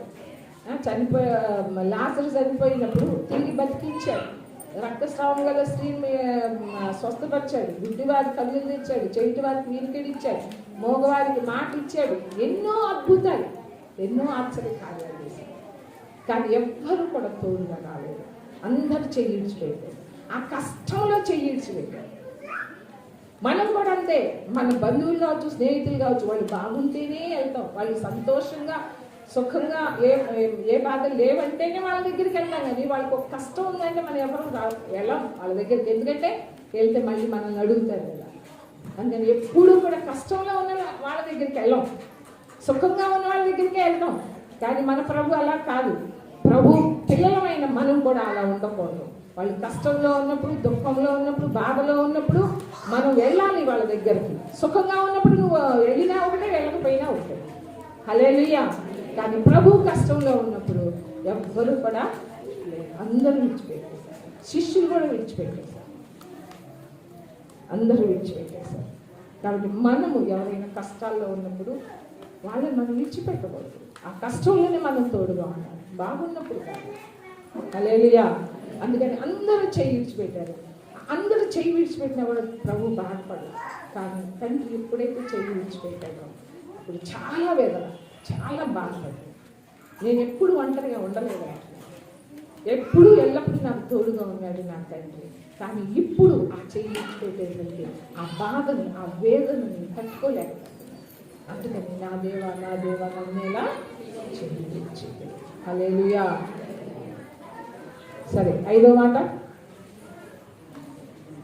త్వరగా రావాలి.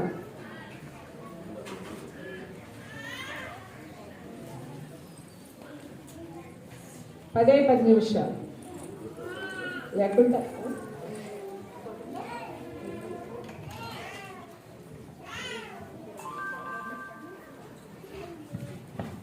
ప్రభు నామంలో మీ అందరికీ వందనాలు. వందనాలు.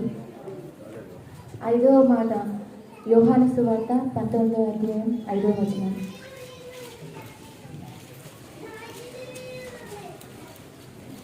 నేను దప్పిక గొనుచున్నానని చిరకతో నిండి ఉన్న యొక్క పాత్ర అక్కడ పెట్టి ఉండేను కనుక వారు ఒక స్పాంజ్ చిరకతో నింపి సిపోసు పుడకకు తగిలించి ఆయన నోటికి అందించింది. యేసు ప్రభు ఆఖరి దినాల్లో 5వ మాటగా నేను దప్పిక గొనుచున్నానని చెప్పి పలికాడు. అసలు ఏసయ్య నేను దప్పిక గొనుచున్నానని చెప్పి పలకడానికి మనలాంటి ఆయనకి దప్పిక కలగడానికి మనలాంటి మనిషి మాత్రం ఆయన కాదు. ఆయన నేను దప్పిక గొనుచున్నానని చెప్పి పలికాడు. దానికి అర్థము ఈ లోక దాహం కాకుండా, ఈ లోక దప్పిక కాకుండా పరలోకమందు ఆత్మల దప్పిక కొని ఉన్నానని చెప్పి దానికి అర్థము. అనగా ఆయన యొక్క దప్పిక తీర్చుకొనటానికి మనందరినీ ఏర్పాటు చేసుకున్నాడు.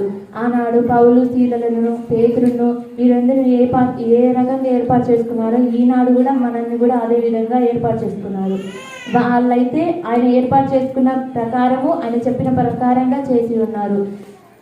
సర్వలోకానికి వెళ్ళి సర్వ సృష్టికి సువార్తను ప్రకటించమని ఏ ప్రకారంగా తను చెప్పాడో అదే ప్రకారంగా వాళ్ళందరూ ఎన్ని హింసలు పొందినా కూడా, ఎలాంటి పరిస్థితులు వచ్చినా కూడా, ప్రతికూలమైన పరిస్థితులు, అనుకూలమైన పరిస్థితులు, ఎలాంటి పరిస్థితులు వచ్చినా కూడా ప్రతి ఒక్కరికి సువార్త ప్రకటిస్తూ పేతురు, పౌలు వీళ్ళందరూ ప్రతి ఒక్కరికి సువార్త ప్రకటించినప్పుడు, పేతురు, పౌలు ప్రకటించినప్పుడు ఒకసారి 3,000 మంది బాప్తిసం పొందారు, ఒకసారి 5,000 మంది బాప్తిసం పొందారు.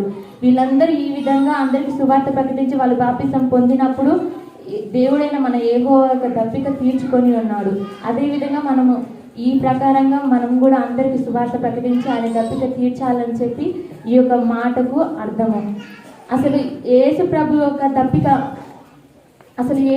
యొక్క దప్పిక తీర్చడానికి మనం ఏ పాటి వారము అసలు ఆయన ఏమై ఉన్నాడో తెలుసుకోవాలంటే, ఆయన ఈ భూమి సృష్టి సమస్తము కలగక ముందు నుంచి ఆయన ఉండి ఉన్నాడు. తండ్రితో పాటు ఆ పరలోకమందు ఉండి ఉన్నాడు. అలాంటి దేవుడు ఈ లోకమందుకు దిగి వచ్చి మనందరి కోసం ఈ లోకానికి దిగి వచ్చి మనందరి పాప నిమిత్తం ఆ సిలువలో ఆయన ప్రాణాన్ని పెట్టి రక్తాన్ని కార్చడానికి కూడా సిద్ధపడి ఉన్న దేవుడు ఆఖరికి తన శిష్యులకు తను అప్పగించిన పనిని నెరవేర్చాలని చెప్పి మీకు నేను సదాకాలం నేను మీకు తోడే ఉన్నాను, మీరు సర్వసృష్టికి వెళ్ళి సువార్తను ప్రకటించమని వాళ్ళకు ధైర్యం చెప్పి, అదేవిధంగా వాళ్ళల్లో పరిశుద్ధాత్మ ద్వారా మన మధ్యలోకి దిగి వచ్చి వాళ్ళకు ధైర్యాన్ని నింపి ఉంచి ఆ ప్రకారంగా ఆయన యొక్క దప్పికను తీర్చుకొని ఉన్నాడు. మొదటిగా మనమందరం పాపులమై ఉన్నాము. పాపులమై ఉండి ఎన్నో ఘోరమైన పాపాలు చేసి ఎన్నో దేవునికి వ్యతిరేకమైన కార్యాలు చేస్తూ జీవించి ఉన్నవారము. అలాగే పౌలు కూడా అదే విధంగా మొదటిగా సౌలుగా ఉన్నప్పుడు అనేకమైన పాపాలు చేస్తూ దేవుని యొక్క బిడ్డలని ఎంతోగానో హింసిస్తూ దూషిస్తూ ఎంతో మందిని మరణానికి దగ్గరికి తీసుకెళ్ళిన వాడిగా ఉన్నాడు. అలాంటి సౌలుని పౌలుగా మార్చి దేవుడు దర్శించి తన మార్గంలోకి తనను తీసుకొచ్చి తనకు ఈ లోకానుసరంగా బుద్ధితనాన్ని కలుగజేసి, తన యొక్క కళ్ళకు పొరని కలుగజేసి, తను మారు మనసు పొందుకునేలాగా, దేవుడు అంటే నిజమైన దేవుడు ఈయన అని తెలుసుకునేలాగా, ధర్మశాస్త్రాన్ని అంతా అనుసరించి నడుచుకునే సౌలుని పౌలుగా మార్చి దేవుడు అంటే ఈయన అని తెలుసుకునేలాగా చేసి ఆ తర్వాత తన ద్వారా తన యొక్క దప్పికను తీర్చుకున్నాడు. అతను చూసి అందరు భయపడుతున్నప్పుడు తనను చూసి భయపడద్దు, తనని నాకు సాధనంగా నేను ఏర్పరచుకొని ఉన్నానని చెప్పి సెలవించాడు. అదే ప్రకారంగా తను కూడా జీవించాడు. నా మటుకైతే బ్రతకడం క్రీస్తు, చావైతే లాభం అనే రీతిగా సౌలు పౌలుగా మారి ఆ ప్రకారంగా జీవించాడు. నేను క్రీస్తుని పోలి నడుచుకుంటున్నాను, మీరు నన్ను పోలి నడుచుకోండి అని చెప్పి ఎవరైతే తన యొక్క దేవుని యొక్క బిడ్డలని హింసించారో, ఎవరైతే దేవుని యొక్క బిడ్డలని పట్టుకొని హతసాక్షులుగా మార్చారో అతనే నేను క్రీస్తుని పోలి నడుచుకుంటున్నాను, మీరు నన్ను పోలి నడుచుకోండి అని చెప్పి ధైర్యంగా సువార్తను ప్రకటించాడు. అనేకుల్ని తన దగ్గరికి చేర్చి ఉన్నాడు, తన యొక్క దప్పికని తీర్చి ఉన్నాడు. అంతేకాదు మనలో ఎంతో మంది ఆయన దప్పిక తీర్చడానికి కొంతమందిని మన శక్తి సామర్థ్యాలు జ్ఞానం కూడా సరిపోక కొంతమంది వీళ్ళు చేసిన పాపాలకు వీళ్ళకి తగిన వాళ్ళే, వీళ్ళు ఈ విధంగానే కావాలని చెప్పి మనలో కొంతమంది అనుకుంటుంటాం మన జ్ఞానం చెప్తున్నా. కానీ దేవుడు ఆ ప్రకారంగా ఎవ్వరిని అనుకోవట్లేదు. అందుకే యోనా ఆ నినివే పట్టణస్తులందరూ నశించిపోతుంటే వీళ్ళకి ఇది తగ్గింది అని చెప్పి అక్కడికి కాకుండా వేరే దేశానికి వెళ్ళాలని చెప్పి ఓడ ఎక్కినప్పుడు దేవుడు తను వెళ్తున్న మార్గం సరైనది కాదని తన చాప కడుపులోకి వెళ్ళేలాగా చేసి తనని తీసుకొచ్చి మళ్ళీ ఆ చాప కడుపులో 3 రోజులు ఉండేలాగా చేసింది. ఆ చాప కాల్చేసింది. నువ్వు గుడ్క వేయొద్దని చెప్పి తను కాల్చేసినప్పుడు తను గుడ్క వేయకుండా తన నోటిలోనే యోనాను ఉంచుకొని ఉన్నప్పుడు అక్కడి నుంచి మొరపెట్టాడు యోనా, దేవా నన్ను రక్షించని, నా పాపం ఒప్పుకుంటున్నానని చెప్పి మొరపెట్టినప్పుడు అక్కడి నుంచి యోనాను తీసుకెళ్లి నినివే పట్టణం మీద ఒడ్డున కక్కమని చేపకు ఆజ్ఞాపించినప్పుడు అక్కడికి వెళ్ళి ఆ చేప అతనికి కక్కింది. అందులోంచి బయటికి వెళ్ళి చూసినప్పుడు నేను ఎక్కడున్నాను అని చెప్పి చుట్టూ చూసుకున్నప్పుడు నినివే పట్టణంలో ఉన్నాడు. తను అక్కడి నుంచి తను ఒంటిని శరీరాన్ని శుద్ధి కడుక్కొని అక్కడి నుంచి ఒక దినమంతా ప్రయాణం చేసి ఆ నినివే పట్టణంలో నీ పాపం అంత ఘోరమై ఉందని చెప్పి వాళ్ళకు సువార్త ప్రకటించినప్పుడు వాళ్ళందరూ ఈ మాటలు దేవుని మాటలు అని చెప్పి వాళ్ళు నమ్మి వాళ్ళు తను చెప్పిన మాటలయందు విశ్వాసం ఉంచి దేవుని యందు విశ్వాసం ఉంచి వాళ్ళ పాపము దేవుని దృష్టికి ఘోరంగా ఉందని చెప్పి విశ్వసించి అందరు పశ్చాత్తాపడి మనుషులే కాదు, రాజులే కాదు, ప్రధానులు ఎవరైనా కావచ్చు, ప్రతి ఒక్కరు పశువులు కూడా ఆఖరికి ఉపవాసం ఉండి బూడిద చల్లుకొని ఉపవాసం ఉండి దేవునికి మొరపెట్టినప్పుడు వాళ్ళు దేవుని యొక్క కనికరాన్ని పొందుకున్నారు. అప్పటికి కూడా యోనాకు వాళ్ళు అసలు రక్షించబడము అసలు ఇష్టమే లేదు, వాళ్ళు నశించుకోవాలనే కోరుకున్నాడు.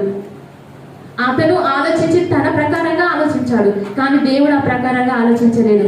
అందుకే యోనాకు తనకు అర్థమయ్యేలాగా చెప్పాలని చెప్పి ఒక క్రియను జరిగించాడు. తను యోనా వీళ్ళకందరికీ అసువార్త ప్రకటించిన తర్వాత ఒక చెట్టు కిందకి వెళ్ళి కూర్చొని దూరంగా కూర్చొని వీళ్ళకి ఏం జరుగుతుందో నేను చూస్తానని చెప్పి ఒక చెట్టు దగ్గరికి వెళ్ళి కూర్చొని ఉంటాడు. అప్పుడు ఒక ఆనక పింజని ఒక చెట్టు, ఒక ఆనం చెట్టు ఒకటి కలగజేసి దాని కింద మంచి చల్ల నీడ వచ్చేలాగా, యోనాకు చల్ల గాలి వచ్చేలాగా మంచిగా సేద తీరి దాని కింద కూర్చునేలాగా చేస్తాడు దేవుడు. దాని కింద కూర్చుని హాయిగా నిద్రపోతూ ఉంటాడు.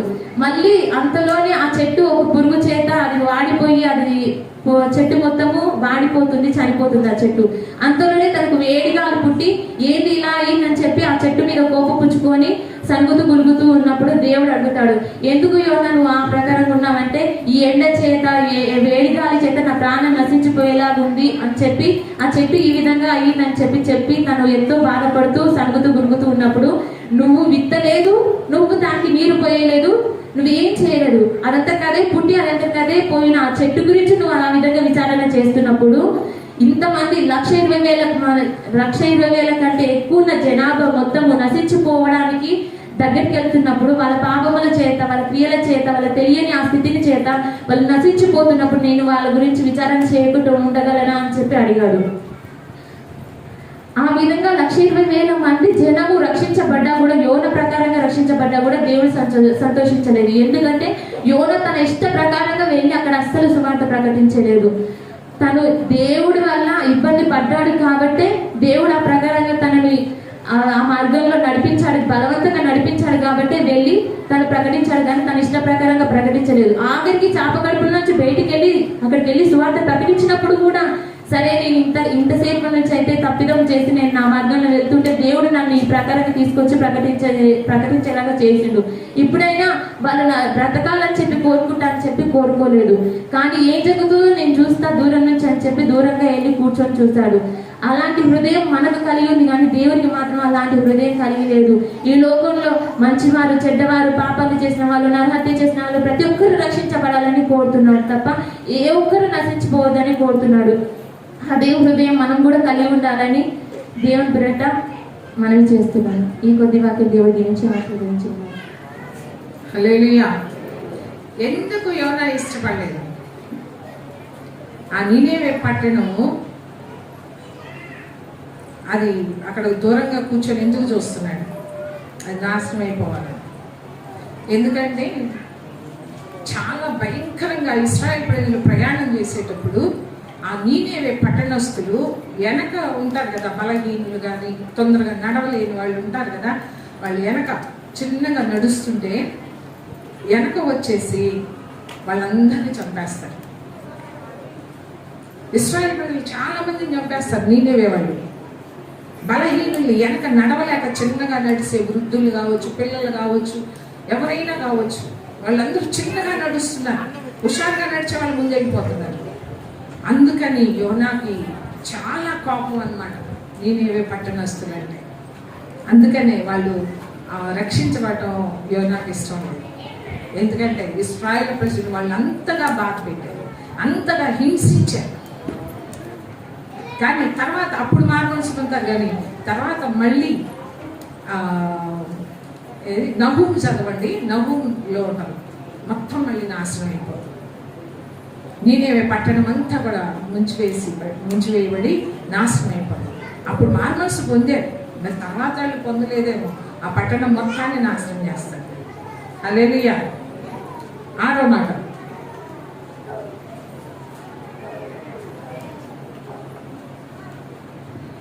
హల్లెలూయా అంటారు. అప్పుడు స్టాప్.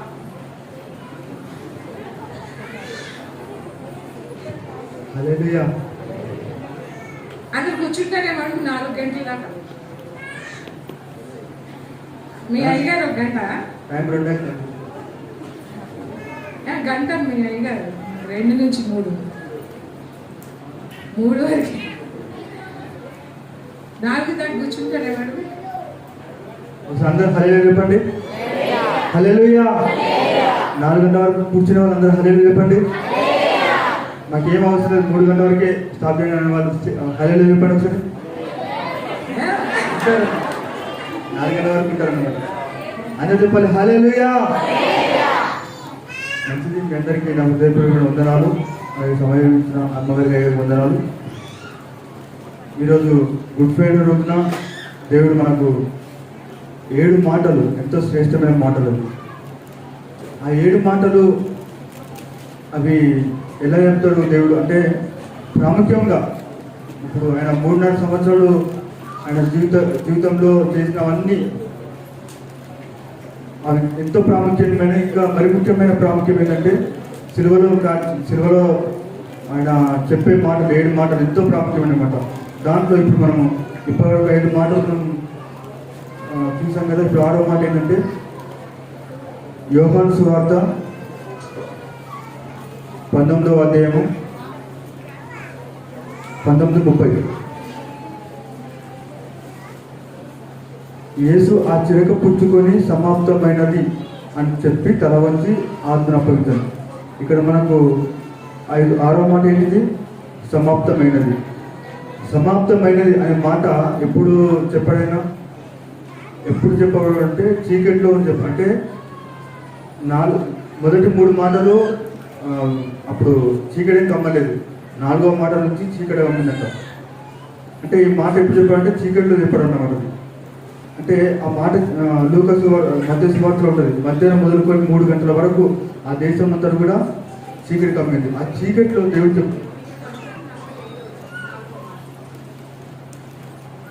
మధ్య సువార్త 27వ అధ్యాయం 45వ వచనంలో ఉంటుంది. మధ్యాహ్నం మొదలుకొని 3 గంటల వరకు ఉంటుంది. 3 గంటల వరకు దేశం అంతటా చీకటి కమ్మింది. హల్లెలూయా. అయితే ఆయన చెప్పే మాటలు ఎంతో ప్రాముఖ్యమైన మాట ఇది. అయితే సమాప్తమైనది అని చెప్తున్నాడు. సమాప్తమైనవి అంటే ఏమేమి సమాప్తమైనవి చూద్దాం. ఇక్కడ యోహాను సువార్త అదే 17వ అధ్యాయంలో 4వ వచనంలో, చేయుటకు నీవు నాకు ఇచ్చిన పని నేను సంపూర్ణంగా నెరవేర్చి భూమి మీద నేను మహిమపరిచితిని. హల్లెలూయా. ఇక్కడ ఏం చెప్తున్నాడు? సంపూర్ణంగా నేను నెరవేర్చాను. నిన్నటి రాత్రి అంటే ఆ రోజు గురువారం రోజు రాత్రి ఆయన గెచ్చమైన తోటలో ఉండి చెప్తున్నాడు అనమాట. ఏసయ్య తండ్రి అయిన దేవునికి మొరపెడుతున్నాడు, ఆయన ప్రార్థన చేస్తున్నాడు, ఆయన కన్నీరు గారుస్తున్నాడు. ఆయన ఎంతో ప్రాముఖ్యంగా ఆయన ఈ 17వ అధ్యాయం మొత్తం ఆయన ప్రార్థన గురించి ఉంటుంది. మొత్తం ఆయన ఏ విధంగా ప్రార్థన చేస్తున్నాడు మొత్తం ఆయన 7వ వచనంలో, నీవు నాకు అనుగ్రహించిన మాటలు నేను వారికి ఇచ్చి ఉన్నాను, వారి మాటలు అంగీకరించి నేను నీ యొద్ద నుండి బయలుదేరి వచ్చి నిజంగా ఎరిగి నీవు నన్ను పంపించమని వారు నమ్మారు. అది దేవుడికి చెప్తున్నాను అన్నమాట. ప్రభువు నన్ను ఏ విధంగా నన్ను పంపించావో ఆ విధంగా నువ్వు నెరవేర్చాను. అలాగే నువ్వు తండ్రి మాటలు అని చెప్పి వాళ్ళందరూ గ్రహిస్తున్నారు. అలాగే ప్రతి ఒక్క సంస్థను గ్రహించారు ప్రభు అని చెప్పి దేవుడికి అప్పగిస్తున్నాడు. అంటే దేవుడికి చెప్తున్నాడు అన్నమాట నా అందరి గురించి. ఇంకా ఇంకా అంతేకాదు ఆయన ఇంకా నేను ఇవన్నీ నెరవేర్చాను ప్రభు, నాకు అనుగ్రహించినటువంటి సమయం అంతయు నేను నెరవేర్చాను, నేను సంపూర్ణంగా నెరవేర్చానని చెప్తాడు. ఇంకా అంతేకాదు బాప్తిసం ఇచ్చి యోహాను కూడా ముందుగానే చెప్పాడు, ఇదిగో లోక పాపం మోసుకొని పోవు దేవుని గొర్రెపిల్ల. అంటే లోకం ప్రతి ఒక్కరి పాపాలు మోసుకొని పోయేవారు ఎవరు? ఓన్లీ యేసు ప్రభు మాత్రం ఒక్కడే. యేసు ప్రభు ఒక్కడే మన అందరి పాపాలు మోసుకొని పోయేవాడు. అంటే లోకంలో అంటే ఆయన ఆదికాండం మొదలుకొని మలాయికి వరకు, అంటే పాత నిబంధనల భక్తులు ఇప్పుడు మనం ఇప్పుడు అంటే మన ఈ లోకంలో అంటే ప్రతి ఒక్కరి పాపాలైనా మోసుకొని పోయాడు ఆయన. హల్లెలూయా. అంటే అంటే వర్తమాన భూత భవిష్యత్ కాలంలో అంటే ఆయన అప్పుడు ఆదం మొదలుకొని ఇప్పటి వరకు ప్రతి ఒక్కరి పాపాలు అంటే మన రాబోయే తరం కూడా మన పాపాలు కూడా దేవుడు ఆల్రెడీ సిల్వలో రక్తం కాచాడు, ఆ పాపాలన్నీ మోసాడు అన్నమాట. అలాగే ప్రతి ఒక్కరి పాపాన్ని ఆయన రక్తంలో కడిగి పరిశుద్ధపరిచి అప్పుడు సమాప్తి చేశాడు. హల్లెలూయా. అలాగే ఇందాక చెప్పాను కదా ప్రవీణ్, అంటే ఆ ఒక్కరోజు 7 మాటలు పలికినప్పుడే, ఆ సిల్వలో పలికినప్పుడే 32 ప్రవచనం నెరవేరాలంట. అందులో అలాగే యెషయా గ్రంథంలో 53:7 అతడు దౌర్జన్యందును బాధింపబడను, అతడు నోరు తెరవలేదు, వరకు చేయబడు గొర్రెపిల్లయు బొచ్చుకొచ్చి వారి ఎదుట గొర్రె ఎలా మౌనంగా ఉండేనో అతడు ఆ విధంగా నోరు తెరవలేదంట. అన్యాయం తీర్పు నొందిన వాడి అతడు కొనిపోబడను, మన అతిక్రమ క్రియలను బట్టి అతడు గాయపరచబడను, మన దోస్తులను బట్టి నలగొట్టబడను. హల్లెలూయా. ఇవన్నీ దేవుడు నెరవేర్చాడు అన్నమాట. అంటే దేవుడు ముందుగానే ఆ యెషయా ప్రవచన గ్రంథంలో రాయబడింది, ఇలా యేసు ప్రభు మన గురించి చేస్తాడని. అంటే ఇవన్నీ నిన్నటి దినాన్ని అంటే బుధవారం రోజు దేవుడు గెత్సేమనే తోటలో ఆయన కన్నీరు కార్చాడు. ఆయన కన్నీరు కూడా రక్తపు గురువారం రక్తపు మడుగు ఆయన చెమట కూడా రక్తపు బిందువులో పని అంట. ఆయన ప్రార్థించే అంటే ఆ రోజు రాత్రి అంతయు ఆయన ప్రార్థన చేస్తూనే ఉంటున్నాడు. ఆయన ప్రార్థన చేస్తూనే ఉన్నాడు, దేవుడికి చెప్తూనే ఉన్నాడు. హల్లెలూయా. తర్వాత అదే రాత్రి యేసు ప్రభు ఏం చేశారు? చీకటి గదిలో ఉంచారంట. వివేకు అని అతన్ని అపహాసం చేశారు, కేకలు వేశారు, అబద్ధసాక్ష్యం పలికారు, తొడలతో కొట్టారు, వీపంతా చాలుగా దున్నపడింది. ఓ ప్రక్క ఒళ్ళంతా రక్తసిక్తులై మాంసముద్దగా మారింది. కల్వరిలో ఆయన వేలాడుతూ ఆయన రక్తమంతా రక్త బొట్టు అంతా కార్చాడు ఆయన. హల్లెలూయా. ప్యాషన్ ఆఫ్ ది క్రైస్ట్లో ఉంటుంది. ప్యాషన్ ఆఫ్ ది క్రైస్ట్ అందరూ చూసారా? చూడకపోతే చూడండి, ఈరోజు దేశం అయితే ప్యాషన్ ఆఫ్ ది క్రైస్ట్ ఈరోజు వేస్తాము. దాంట్లో అంటే మనము రియల్గా మనం దేవుని దగ్గర చూస్తున్నామో అనిపిస్తుంది.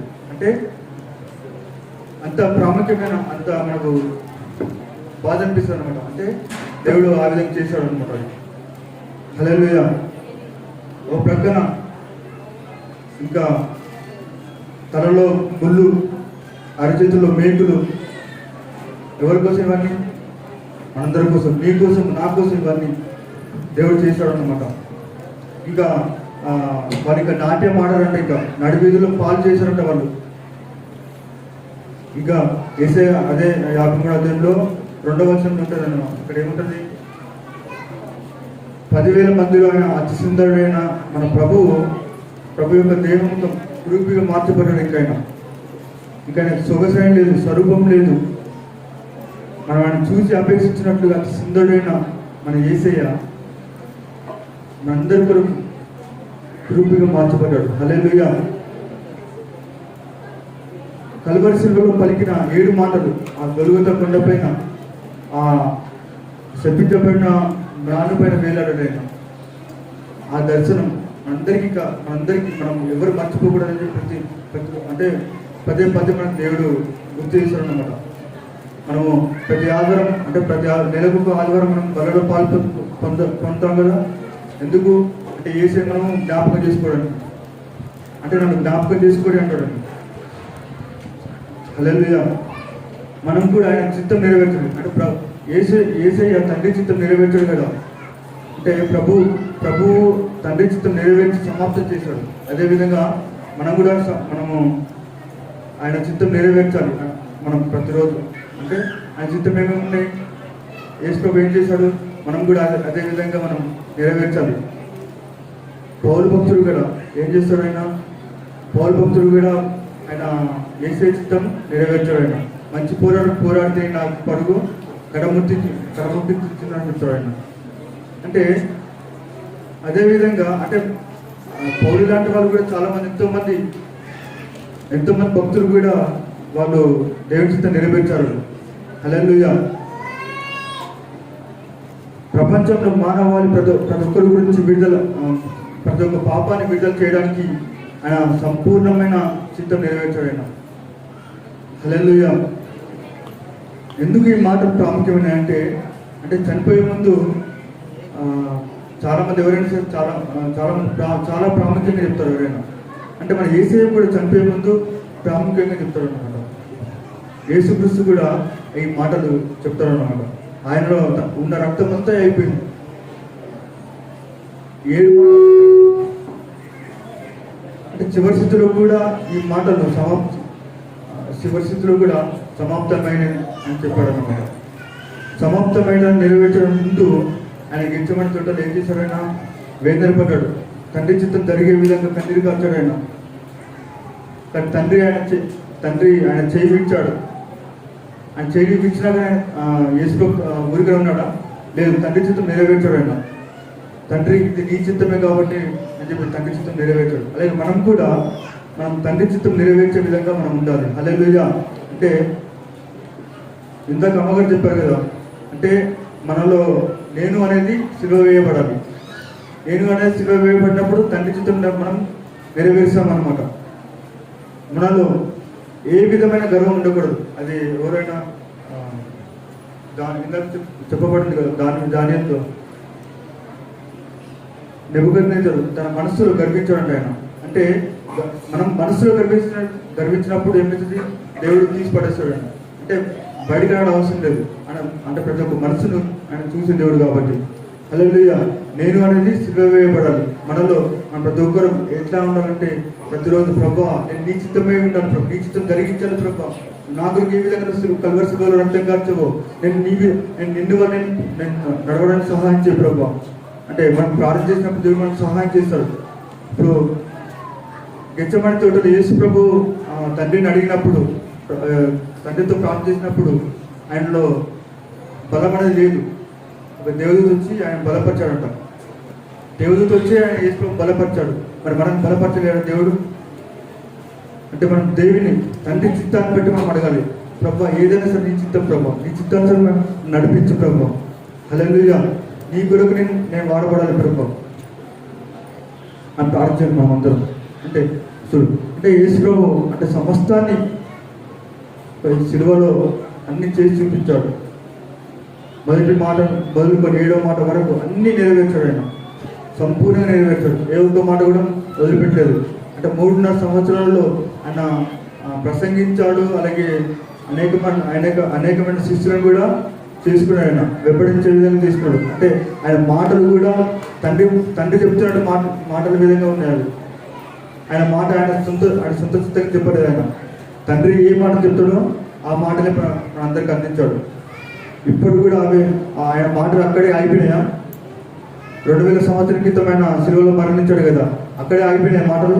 లేదు, ఇప్పటికీ కంటిన్యూ అవుతూనే ఉన్నాయి. అంటే ఆయన రాకడ వరకు కూడా ఆ మాటలు నడుస్తూనే ఉంటాయి. అంటే ఆయన మనం జ్ఞాపకం చేసుకుంటూనే ఉంటాం.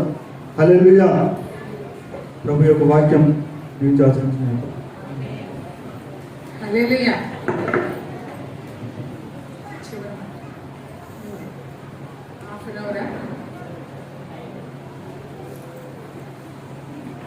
ఎందుకు పంపి ఉన్నాడో తండ్రి తన కుమారుణ్ణి లేఖనాలు నెరవేరినట్టు. అంటే లేఖనాలు ఏమి చెప్తున్నాయి, ఆయన ఎందుకు పంపించాడు ఈ లోకానికి, అవన్నీ సమాప్తం చేశాడు. మనకి యెషయా గ్రంథంలో ఉంటుంది చూడండి, 61 అధ్యాయంలో. నేను చదివి ముగిస్తాను. 7వ మాట మళ్ళీ ప్రవీణ్ చెప్తాడంట. 61వ అధ్యాయము 1వ వచనంలో నేను చదువుతాను. ప్రభువు యెహోవా ఆత్మ నా మీదకి వచ్చినది, దీనులకు సువర్తమానము ప్రకటించుటకు యెహోవా నన్ను అభిషేకించెను, నలిగిన హృదయము గల వారిని దృఢపరచుటకును, చెరలో ఉన్న వారికి విడుదలను, బంధింపబడిన వారికి విముక్తిని ప్రకటించుటకును, యెహోవా హితవత్సరమును మన దేవుని ప్రతిదండన దినమును ప్రకటించుటకును, దుఃఖాక్రాంతులందరినీ ఓదార్చుటకును, సియోనులో దుఃఖించు వారికి ఉల్లాస వస్త్రము ధరింపచేయుటకును, బూడిద ధర్మశాస్త్రాన్ని నేను కొట్టివేయటకు రాలేదు, దాన్ని నెరవేర్చడానికి, అంటే ధర్మశాస్త్రాన్ని సమాప్తి చేయడానికి నేను వచ్చానంట. దాన్ని నెరవేర్చేశాడు ధర్మశాస్త్రాన్ని. ధర్మశాస్త్రం నెరవేర్చాడు. మన పాపములకు క్రైదనముగా ఆయన ప్రాణం ఇవ్వటానికి ఈ లోకానికి వచ్చాడు, అనేక స్వస్థపరచడానికి. అంటే ప్రభువు గురించి ఏమి రాయబడినయో లేఖనాల్లో కావచ్చు, అంటే మోషే ధర్మశాస్త్రంలో కావచ్చు, కీర్తనల గ్రంథాల్లో కావచ్చు, ప్రవక్తల గ్రంథాల్లో కావచ్చు, అవన్నిటినీ కూడా నెరవేర్చి సమాప్తి చేశాడు. తండ్రి ఏ ఉద్దేశంతో ఏ పని మీద ఈ లోకానికి పంపించాడో ఆ పనులన్నీ సమాప్తి చేశాడు. హల్లెలూయా. మరి నువ్వు నేను అనగలుగుతామా? ప్రభువా, నువ్వు నాకు ఒక పని అప్పగించావు, ఒక బాధ్యత నాకు అప్పగించావు ప్రభువా, నేను అది పూర్తి చేశానయ్యా. పౌలు చెప్పగలిగాడు, నేను సువార్త పూర్ణంగా నేను ప్రకటించాను. నువ్వు ఇచ్చిన పని, ప్రభు ఇచ్చిన పనిని పౌలు నేను పూర్ణంగా ప్రకటించాను, ఇంకా నేను ప్రకటించాల్సిన స్థలాలు లేవు అన్నాడు. అది మనం ఆయన అప్పగించిన పనిని ఇప్పుడు ప్రభు చేశాడు, తర్వాత పౌలు కూడా చేశాడు. అలాగూ నువ్వు నేను చేయగలమా? నువ్వు పూర్తి చేస్తావా? నువ్వు చెప్పగలుగుతావా? మనము ప్రభువా, నువ్వు ఇచ్చిన పనిని నేను నెరవేర్చాను. చివరి క్షణాల్లో, చివరి దినాల్లో మనం ఆ మాట అనగలిగి ఉండాలి, నేను సమాప్తం చేసేసాను. అందుకనే పౌలు భక్తుడు కూడా అంటాడు, నేను మంచి పోరాటం పోరాడాను, నా పరుగు కడముట్టించేసాను. మంచి పోరాటం, ఆయనకు అప్పగించిన పని ముగించేశాడు. హల్లెలూయా. కాబట్టి మనము కూడా ఊరికే వాక్యం వినటం కాదు, కానీ విని కూడా మనం ఏం చేస్తాం? ఒక్క ఆత్మనన్నా రక్షించాము మనం ఇంతవరకు. దాహం కొన్నాడు అంటే నువ్వు దాహం కొని ఉన్నావా అసలు ఆత్మల కోసం? ప్రభు దాహాన్ని నువ్వు తీరుస్తున్నావా? మనం తీర్చారు ఎవరన్నా? దాహం అని ఇప్పటికి కూడా ప్రభు అడుగుతున్నాడు. ఒక ఆమె ప్రార్థన చేసేది, వాళ్ళ చేతులు పడిపోను, దాహం అడిగితే మంచినీళ్ళు అడిగితే ఇన్ని మంచినీళ్ళు కూడా పోయలేదు, వాళ్ళ చేతులు విరిగిపోను అని. అదే ప్రభు దాహం తీర్చడం అంటే అది కాదు, ఆత్మలు రక్షించడమే ఆయన దాహము తీర్చడం. ఎంతమందిని రక్షించాడు, ఎన్ని ఆత్మలు రక్షించాడు, దేవుని దగ్గరికి నడిపించావా? అక్కడ అమ్మో కొడుతున్నారంట, అమ్మో అసలు ఆ వీధికే వెళ్ళొద్దు. పౌలు అలాంటి వాడు కాదు, కొట్టిన చచ్చేటట్టు కొట్టిన రాళ్ళతో మళ్ళీ అదే స్థలానికి వెళ్ళి ప్రకటించాడు. అది సిలువ వేయటం. హల్లెలూయా. 7వ మాట ప్రవీణ్ 10 నిమిషాలు.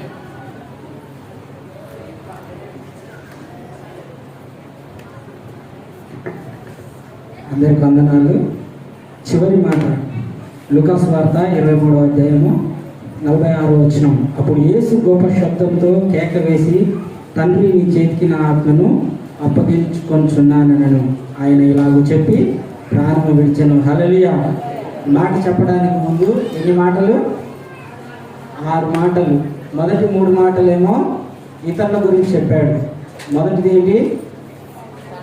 విన్నరా లేదా? చెప్పండి. ఇది క్షమించండి. రెండోది,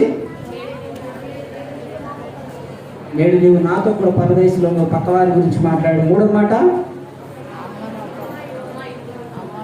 అమ్మాయి ఇదిగో నీ కుమారుడు, ఆమె చూసి శిష్యుని చూసి ఇదిగో నీ తల్లి అని చెప్పాడు. ఇది కూడా పక్కవారి గురించి. 3 మాటలు ఇతరుల గురించి మాట్లాడాడు. 4వ మాట,